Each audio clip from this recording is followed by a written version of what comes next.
नाथद्वारा जिला चिकित्सालय एक बड़ी खबर। जनाना वार्ड से 3 दिन का नवजात बच्चा चोरी।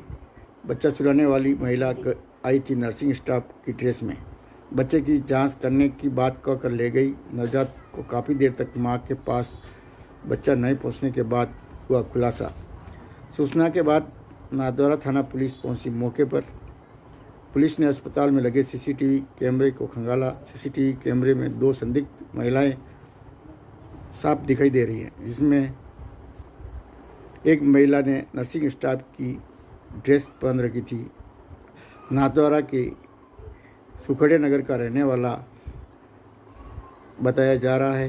पीड़ित परिवार नाथद्वारा के राजकीय गोवर्धन जिला अस्पताल की घटना। मासूम बच्चे की चोरी होने की सूचना पर राजसमंद पुलिस ने जिले भर में कराई गई है नाकाबंदी।